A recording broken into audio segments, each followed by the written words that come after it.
Shalom, damai di hati.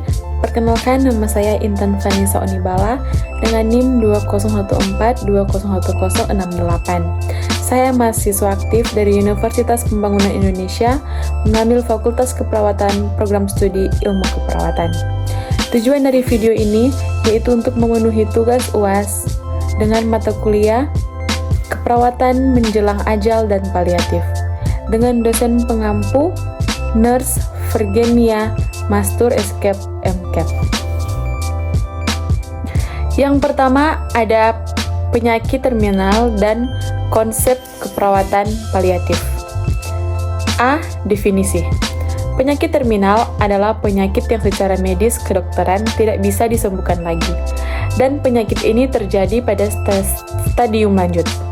Dalam hal ini, orientasi pelayanan yang diberikan pada pasien tidak hanya menyembuhkan saja, namun juga perawatan yang membuat pasien bisa mencapai kualitas hidup terbaik bagi dirinya dan keluarga.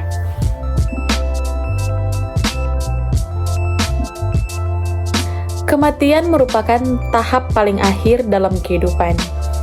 Kematian bisa saja datang tanpa peringatan secara tiba-tiba, atau bisa mengikuti fase sakit yang sudah panjang.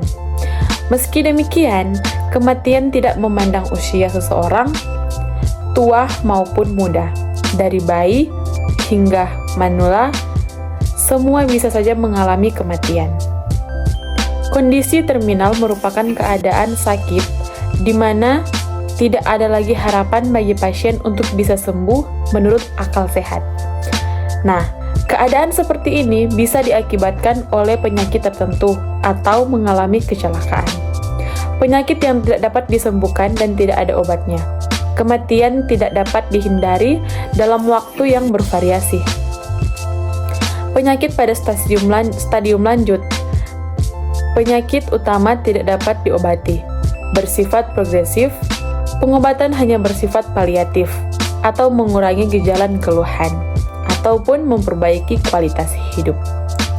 Baik pasien dewasa maupun pasien anak, penyakit yang belum bisa disembuhkan kian meningkat jumlahnya, sehingga dalam upaya untuk meningkatkan kualitas pelayanan kesehatan bagi pasien keadaan-keadaan demikian, selain dengan perawatan kuratif dan rehabilitatif, dibutuhkan juga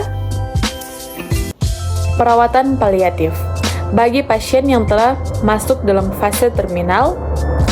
Kebijakan yang telah dikeluarkan oleh Menteri Kesehatan, yaitu perawatan paliatif, adalah suatu pengalaman khusus di mana setiap individu akan menghadapi keadaan demikian seorang diri. Fase terminal dan menjelang kematian, hal yang tidak mungkin dihindari atau menjadi sebuah kehilangan.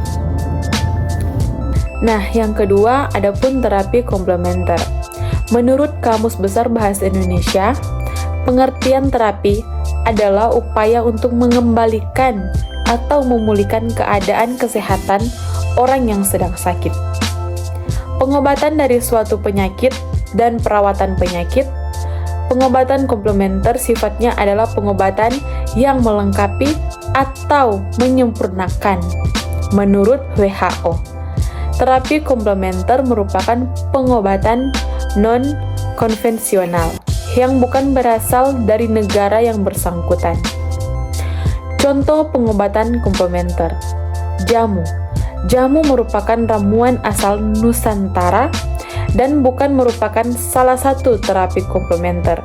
Namun, bila diterapkan di Filipina, jamu termasuk terapi komplementer, sehingga terapi komplementer adalah cara menanggulangi sebuah penyakit yang dilakukan sebagai pendukung atau penyempurna pengobatan medis konvensional, atau bisa juga sebagai pengobatan pilihan lain di luar pengobatan medis yang konvensional yang telah ditetapkan.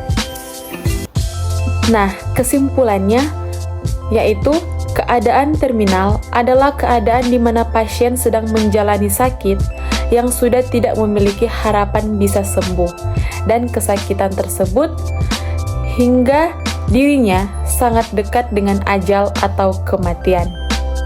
Reaksi yang diberikan pasien dalam keadaan seperti itu bersifat sangat individual, bergantung pada berbagai aspek dalam diri pasien itu sendiri. Seorang individu yang tengah menghadapi kematian atau kondisi terminal akan menjalani hidup, memberikan respon terhadap kejadian-kejadian dan orang di sekitarnya, hingga kematian itu tiba mendatanginya.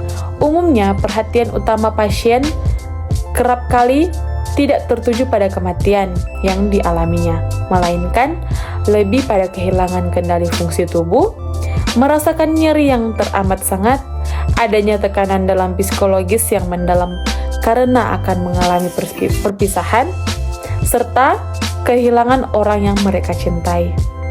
Nah, perawat perlu memahami apa yang dialami pasien saat menjalani kondisi terminal.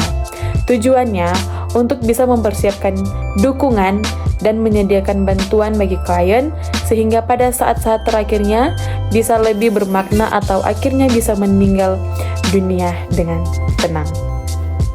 Sekian penjelasan saya. Jika ada salah kata, saya mohon maaf. Tuhan Yesus memberkati. Terima kasih.